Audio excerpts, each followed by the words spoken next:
नमस्कार दोस्तों, स्वागत है आपका मेरे YouTube चैनल एक्सपर्ट सी सचिन पर।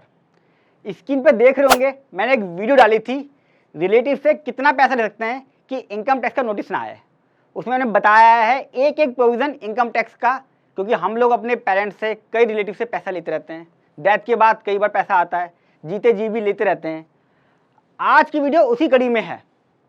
उस वीडियो में भी 1 मिलियन व्यूज़ पूरे होने वाले हैं। देख रहे हो, थोड़े से रह गए हैं, मुझे लगता है इस महीने हो जाएंगे पूरे। और ये वीडियो भी बहुत धमाकेदार है। क्या हमें जो पेरेंट्स से पैसा मिलता है, रिलेटिव से पैसा मिलता है, जैसे कि गिफ्ट इन कैश, कैश में मिलता है, बैंक के थ्रू पैसा मिल जाता है, कई बार शेयर ट्रांसफर होते हैं, हमें डीमैट से शेयर ट्रांसफर कर लेते हैं, कोई हमें पेरेंट्स कार दिला देते हैं, उसका पैसा दे देते हैं, घर भी मिलता है गिफ्ट डीड के थ्रू, और ज्वेलरी भी मिलती है, जीते जी भी मिलती है। कई बार डेथ के बाद जो पेरेंट्स की डेथ हो जाती है तो भी हमें पैसा मिलता है, जो कैश पड़ा होता है उनके पास, वो हम अपने बैंक में जमा कराते हैं या हाथ में लेते हैं। बैंक का सारा पैसा ट्रांसफर हो जाता है एज ए लीगल हेयर या as a nominee. Share transfer होते हैं, कार, हाउस, ज्वेलरी, सेम, जीते जी भी मरते हैं मरने के बाद भी। अब क्वेश्चन ये है कि इसको आईटीआर में कहाँ दिखाना है? क्या आईटीआर में दिखाना मैंडेटरी है? और अगर मैंने दिखा दिया तो उसका इफेक्ट क्या होगा, भरने का और ना भरने का? ये वीडियो इसलिए दोस्तों, कल मेरे पास एक केस आया था, अपील का केस था, उसका केस हो चुका है। पेरेंट्स की डेथ के बाद उसने क्या करा, एक बैलेंस शीट बनाई और सारा का सारा मेरे ख्याल से 4.5 करोड़ के आसपास एग्जम्प्ट इनकम के कॉलम में उसने 4.5 करोड़ रुपये दिखा दिया। मैंने कहा भाई तूने क्यों दिखाया यहाँ पे? उसका केस सिलेक्ट हो गया कि आपकी ह्यूज एग्जम्प्ट इनकम है, सैलरी थी उसकी शायद 10-12 लाख रुपए की, और 4.5 करोड़ की एग्जम्प्ट इनकम दिखाई। केस लग गया। केस लग गया तो उसने डिटेल दे दी कि ये रहा बैंक बैलेंस, उसमें ज्वेलरी भी थी 70 लाख रुपए की। इनकम टैक्स ऑफिसर ने 4.5 करोड़ का एडिशन कर दिया। ज्वेलरी का एडिशन ये क्या करा कि ज्वेलरी के बिल दिखाइए, क्या बिल में ज्वेलरी लिखी हुई है। दोस्तों, जब कोई मरता है तो पता थोड़ा होता कि मरने वाला है, अचानक चला जाता है, उसके बाद पता चलता है हमें। उसके बाद ज्वेलरी का कोई बिल नहीं था। बैंक बैलेंस का था, उन्होंने बोला बैंक बैलेंस मुझे मिल नहीं पा रहा बैंक, क्योंकि बैंक जो था ना वो दूसरी कंट्री का था। वो कह रहा वहाँ से मुझे लेना पड़ेगा, काउंसिल की हेल्प लेनी पड़ेगी, लीगल सर्टिफिकेट बनवाना पड़ेगा, कोर्ट का प्रोसीजर, लंबा प्रोसीजर था सर, मैं बैंक स्टेटमेंट प्राप्त नहीं कर पाया। मैंने उससे पूछा भाई तूने एग्जम्प्ट इनकम के कॉलम में दिखाया क्या, पूछ के ये क्या जरूरत थी तेरे को? कह रहा मैंने गूगल पे सर्च मारा था, वहाँ लिखा हुआ था कि पेरेंट से मिला हुआ पैसा, ये रिलेटिव से पैसा मिला, एग्जम्प्ट इनकम में दिखाना है। कह रहा सर 13-14 आर्टिकल थे, सब में लिखा हुआ है। मैंने भी एक बार देखा उसके सामने ही, फ़ोन पे था मैंने देखा, यकीन मानिए सभी में ये लिखा हुआ था कि आप वो पैसा एग्जम्प्ट इनकम में दिखा दीजिए। कितना बड़ा ब्लंडर है, मुझे भी यकीन नहीं होता। और बड़ी बड़ी फर्मों के जो पार्टनर थे उन्होंने भी इसमें लिखा हुआ था, मैं नाम नहीं लूंगा, उन्होंने भी लिखा हुआ था कि एग्जम्प्ट इनकम के कॉलम में दिखा दीजिए, इसे दिखा दिया। आज की वीडियो इसी के ऊपर है, आखिर से देखिएगा। मैं आपको लॉजिक के साथ नहीं, एक्ट के साथ, लॉ के साथ बताऊंगा कि एग्जम्प्ट इनकम के कॉलम में कभी भी इसको नहीं दिखाना होता। क्या गलती उसने करी, अगर नहीं दिखाना है तो कहाँ दिखाना है, वो भी इंपॉर्टेंट है, समझ लीजिए। सबसे पहले मैं आता हूँ सेक्शन 224। ये बात पक्की कर दी मैंने कि आपको पेरेंट से, रिलेटिव से, चाहे जीते जी मिले चाहे उनकी डेथ के बाद मिले, उसे एग्जम्प्ट इनकम के कॉलम में नहीं दिखाना कभी भी। क्यों नहीं दिखाना ये बता रहा हूँ। और वो सारे आर्टिकल गलत हैं जो गूगल पे आ रहे हैं। बड़े बड़े फर्म के पार्टनर, बड़ी बड़ी वेबसाइट पे लिखा हुआ है कि एग्जम्प्ट इनकम कॉलम में दिखा दीजिए, आगे दिक्कत नहीं आएगी। अच्छा, उसने मुझसे जवाब भी दिया। मैं कह रहा, मैंने पूछा भी था 1-2 लोगों सीए से, उन्होंने बोला हाँ दिखा दो, वरना कल को आप बेचोगे तो आपको दिक्कत आएगी। आपने डिस्क्लोजर नहीं करा ना, आपके पास इतना कैश भी मिला, घर के अंदर ज्वेलरी भी है, सब कुछ है, कैसे डिस्क्लोज करोगे? तो उसको लगा कि हाँ दिखा देता हूँ, लेकिन उसने गलती क्या करी वो बताता हूँ अभी। सबसे पहले आता हूँ सेक्शन 224 लॉ के साथ। सेक्शन 224 हमारा इनकम टैक्स का है, जहाँ पे इनकम के बारे में बताया गया है कि इंडिया के अंदर कितनी चीज़ें ऐसी हैं जिसे हम इनकम कहते हैं। इसमें डेफिनेशन इनकम, जैसे सैलरी लिखा हुआ है इसके अंदर, कैपिटल गेन लिखा हुआ है, हाउस प्रॉपर्टी इनकम लिखी हुई है, रेंटल इनकम लिखी हुई है ना। एलआईसी जब मेच्योर होती है वो इनकम में लिखा हुआ है। इनकम के बारे में बताया, वो एग्जाम्प्ट होगा बाद में, वो अलग मैटर है। इनकम बताया है। इसके अंदर कहीं पे भी पूरे सेक्शन 224 में बहुत सारे क्लॉज हैं, स्क्रीन पे दिख भी रहा हो आपको, बहुत सारे हैं। कहीं पे भी रिलेटिव से पैसा वाला क्लॉज नहीं है, ये नहीं है। इसका मतलब मेरा सेक्शन 2 जो स्टार्ट होता है, सेक्शन 1 में तो नाम लिखा हुआ है, सेक्शन 2 स्टार्ट होते ही पूरे सेक्शन 2 के अंदर की डेफिनेशन में कहीं पे भी रिलेटिव वर्ड नहीं है। इसका मतलब मेरा ये इनकम ही नहीं है, पहली बात तो। और दोस्तों, मैं एक्ट की क्या बात करूं, आप बता दीजिए। आपके फादर ने आपको कनाडा भेजने के लिए 30 लाख रुपए दिए, वो आपकी इनकम हो गई क्या, और वो भी एग्जम्प्ट। ये लॉजिक तो आप भी लगा सकते हो खुद ही, कोई बात नहीं, आगे मैं बताऊंगा। लॉजिक को छोड़ते हैं, एक्ट पर आते हैं। फिर एक सेक्शन 10 होता है इनकम टैक्स में ही।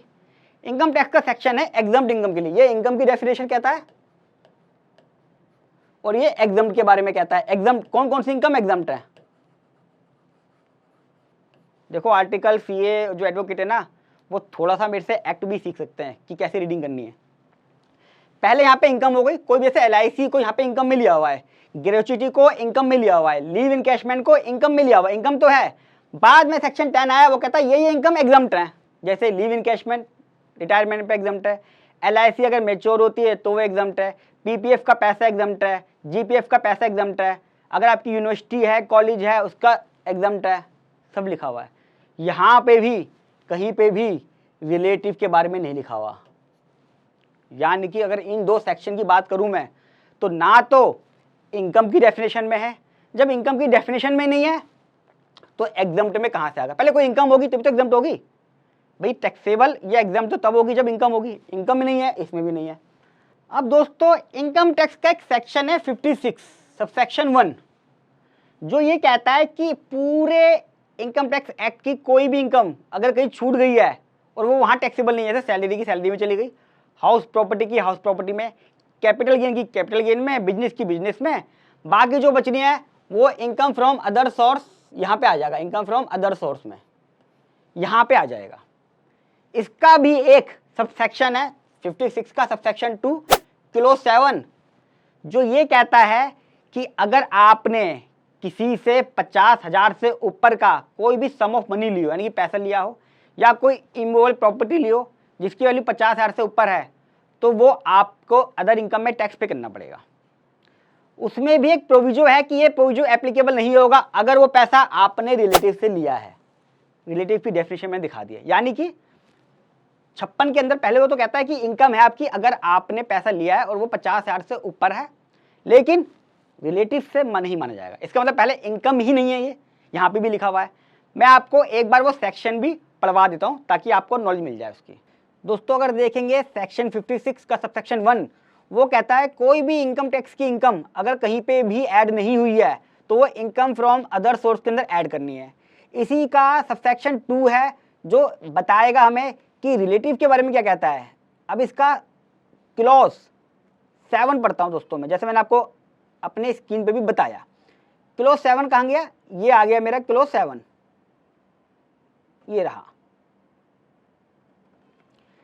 क्लॉज 7 क्या कहता है मेरा सेक्शन 2 का, जहां पे इंडिविजुअल और HUF अगर कोई भी पैसा लेते हैं 1 अक्टूबर 2009 के बाद, पीछे वाले भी हैं लेकिन ये अपने लिए रेलिवेंट है, 1 अक्टूबर 2009 के बाद एनी सम ऑफ मनी, कोई भी पैसा विदाउट कंसिडरेशन, बिना पैसे दिए, क्योंकि पेरेंट्स से जब लेते हैं, रिलेटिव से जब लेते हैं तो कोई पैसा नहीं देते हम, और जो 50,000 से ऊपर है वो आपको इनकम टैक्स पे करना पड़ेगा। ठीक है। एनी इमूवेबल प्रॉपर्टी, आपको कोई प्रॉपर्टी मिलती है किसी से भी विदाउट कंसिडरेशन और जिसकी वैल्यू 50,000 से ऊपर है तो आपको उस पर भी टैक्स देना पड़ेगा, ये सब लिखा हुआ है। एनी प्रॉपर्टी, कोई और प्रॉपर्टी है भाई, प्रॉपर्टी में बहुत सारी चीज़ आती हैं, कैश है, बैंक है, आपकी कार है, वो भी अगर 50,000 से ऊपर है तो उसको पर भी आपको टैक्स देना पड़ेगा इनकम फ्रॉम अदर सोर्स के अंदर। प्रोवाइडेड फर्दर, ये लिख रहा है यहाँ पे, this clause shall not apply, यानी कि अप्लाई नहीं होगा अगर कोई भी पैसा मिलेगा या प्रॉपर्टी मिलेगी किससे, फ्रॉम रिलेटिव, यानी कि इनकम फ्रॉम अदर सोर्स यहाँ तो था लेकिन यहाँ पे भी बाहर कर दिया। अब चलता हूँ अपने डैशबोर्ड की तरफ। तो आपने सेक्शन बहुत क्लियर पढ़ लिया, मैंने डिस्क्रिप्शन बॉक्स में भी लिख दिया है, वो आप देख लेना। अब इससे क्या कंक्लूजन निकला ये समझ लीजिए। नाइदर इनकम नॉर एग्जम्प्ट, मेरी ये इनकम ही नहीं है, तो एग्जम्प्ट और टैक्सेबल का सवाल कहाँ से आया ये बता दो मेरे को पहले जरा।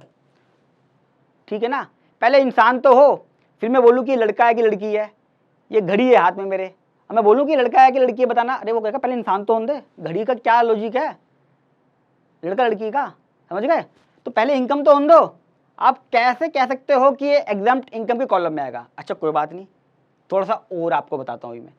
अब मैं आपको इनकम टैक्स ITR का एग्जम्प्ट इनकम का कॉलम भी दिखाता हूँ। अब दोस्तों ये है शेड्यूल EI एग्जम्प्ट इनकम, जहाँ पे आपको बताना होता है। देखिए पहला है इंटरेस्ट इनकम, ये जो मेरे को पेरेंट्स से मिल रहा है पैसा या रिलेटिव से मिल रहा है, भाई से, बहन से, वो मेरी इंटरेस्ट इनकम तो नहीं है, यहाँ से बाहर हो गए। ये कॉलम जो नंबर 2 है, 2 सारा एग्रीकल्चर इनकम को लेके होता है, ये भी आपकी एग्रीकल्चर इनकम नहीं है, आप जानते हो। तो मेरा कॉलम नंबर 1 और 2 तो हो गया बाहर। अब आता है तीसरा, other exempt income including exempt income of minor child. Other exempt income डालनी है। कई बार हमें LIC मैच्योर होती है, PPF का पैसा मिलता है, कई सारी ऐसी इनकम है जो सेक्शन 10 के अंदर एग्जम्प्ट है, वो यहाँ पर आनी है। लेकिन मैंने बताया ना, रिलेटिव वाली मेरी इनकम ही नहीं है, तो एग्जम्प्ट कैसे होगी। और भी आपको मैं इसका फॉर्म दिखा देता हूँ नीचे करके कि कहीं और तो नहीं आएगा। Income claimed as not chargeable as per DTA। कुछ इनकम हमारी ऐसी हैं जो हम बाहर कमाते हैं, हमने वहाँ का TRC लिया हुआ है, तो मेरी इनकम इंडिया में टैक्सेबल नहीं है, वो यहाँ पर आएगी। पांचवा column, pass through income claimed as not chargeable to tax schedule PTI। जब आप शेड्यूल PTI देखते हो, कुछ ऐसे इन्वेस्टमेंट फंड है बनाए हुए हैं सरकार ने, जिसकी इनकम सरकार ने खुद एकदम करी हुई है। कुछ वेलफेयर फंड है जहाँ पे सरकार के बिहाफ पे बने हुए हैं, वो इंटरेस्ट इनकम कमाते हैं, कई सारी इनकम उनकी इनकम आती है, लेकिन इस पर टैक्स नहीं लगता। यहाँ आ रहा है टोटल एग्जम्प्ट इनकम, यानी कि एग्जम्प्ट हो और इनकम हो तभी यहाँ आएगा। तो इससे पता चलता है कि पूरे इसके अंदर 1 2 3 4 5 6 कहीं पे भी उस बारे में नहीं लिखा है। चलिए चलता हूँ अपने डैशबोर्ड की तरफ। देख लिया आपने, ITR के अंदर भी एग्जम्प्ट इनकम के कॉलम में कहीं पे भी ऐसा मेंशन नहीं है जहाँ पे आपको अपने पेरेंट्स या रिलेटिव से मिले हुआ पैसा दिखाने की जरूरत पड़ती है। अब मैं हर चीज़ के लिए मना कर आ रहा हूँ, सोल्यूशन भी तो दूंगा। क्या एडवाइस है मेरी, कंक्लूजन क्या निकला और एडवाइस क्या है।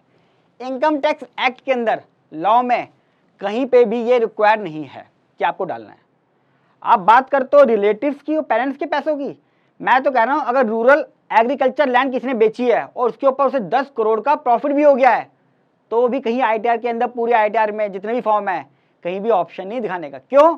मेरी रूरल एग्रीकल्चर लैंड जो है वो कैपिटल असेट्स ही नहीं है। जब कैपिटल असेट्स नहीं है तो मेरे को कैपिटल गेन होगा नहीं, जब गेन नहीं होगा तो ITR में क्यों जाएगा। बहुत लोग कहते हैं उसे हम एग्जम्प्ट इनकम में दिखा देंगे, एग्रीकल्चर इनकम में, बेड़ा गर्क हो जाता है उनका। जब वो नहीं है तो ये तो मेरे पेरेंट्स से मिला हुआ पैसा है यार, क्या दिक्कत है। अच्छा, अब क्या कर सकते हो, वॉलेंट्री अब क्या कर सकते हो। फिर भी आप सचिन जी की बात नहीं मानते हो, आप कहते हो मुझे दिखाना है, आप वॉलेंट्री दिखा सकते हो, यस, लेकिन किस में दिखाओगे, असेट्स एंड लायबिलिटी का शेड्यूल आपको स्क्रीन पे दिखाई भी दे रहा है। वहाँ वो सब पूछता है कि बैंक बैलेंस कितना है, ज्वेलरी कितनी है, प्रॉपर्टीज़ कितनी है, एड्रेस के साथ सब डाल सकते हो। अगर आप ITR 2 भर रहे हो, ITR 3 भर रहे हो, उसके अंदर ये ऑप्शन है। अब CA सचिन क्या कहता है, एक्सपर्ट ओपिनियन क्या है, ये समझ लीजिए, बड़ा इंपॉर्टेंट है। यकीन मानिए दोस्तों, मैं इसके बहुत पैसे लेता हूँ जब एडवाइस देता हूँ, आपको बिल्कुल फ्री मिल रहा है, क्योंकि आप भी मेरे फैमिली मेम्बर हो। फैमिली मेम्बर को कुछ भी देते तो रिलेटिव्स को टैक्स नहीं देना पड़ता, तो आप भी मेरे से लीजिए। कुछ भी जरूरत नहीं है असेट्स एंड लायबिलिटी में दिखाने की जरूरत नहीं है। क्यों कह रहे हैं सचिन जी की नहीं दिखाने की जरूरत है। आप सोचिए कि वो जो व्यक्ति था, 4.5 करोड़ एडिशन था, 70 लाख की उसने ज्वेलरी दिखा दी थी, है ना, 2 करोड़ के आसपास बैंक बैलेंस था उसका,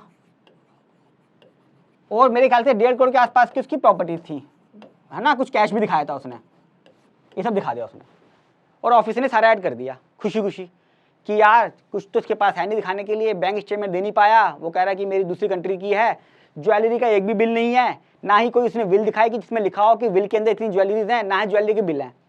भैया ज्वेलरी की बिल बनने के बाद छोड़ो, जीते जी किसी के पास ज्वेलरी के बिल नहीं होते हैं, कैसे दिखा देगा कोई। ये एडिशन हो गया। अगर वो व्यक्ति नहीं दिखाता कुछ भी इसमें से, सब कुछ छोड़ देता, तो कब दिखानी पड़ती, जब वो सेल करता है तब दिखाया था, जब ज्वेलरी सेल करता। अच्छा, इसमें फायदा क्या होता, मान लीजिए वो ज्वेलरी सेल करता है या कुछ भी इसका इन्वेस्टमेंट करता है FD की, या इस प्रॉपर्टी को बेचता कभी भी, तो सिर्फ रेलिवेंट इशू ही पिकअप होता केस में।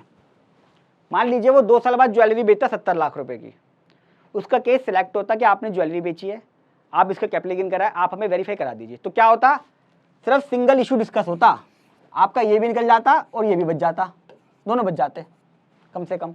अभी जो सारा डिस्कशन हो गया, अच्छा उसमें फायदा क्या होता, अभी जैसे ही आप एग्जाम्प्ट इनकम के कॉलम में डालते हो, उन्होंने 4.5 को डाला, उसकी सैलरी थी 10-12 लाख रुपए की, सिस्टम ने पिकअप कर लिया कि इतनी एग्जाम्प्ट इनकम कैसे आई इसकी, कहीं इसने कोई ब्लैक मनी को व्हाइट में कन्वर्ट तो नहीं करा, आज तक तो कभी नहीं आई है, सारा चेक करेंगे।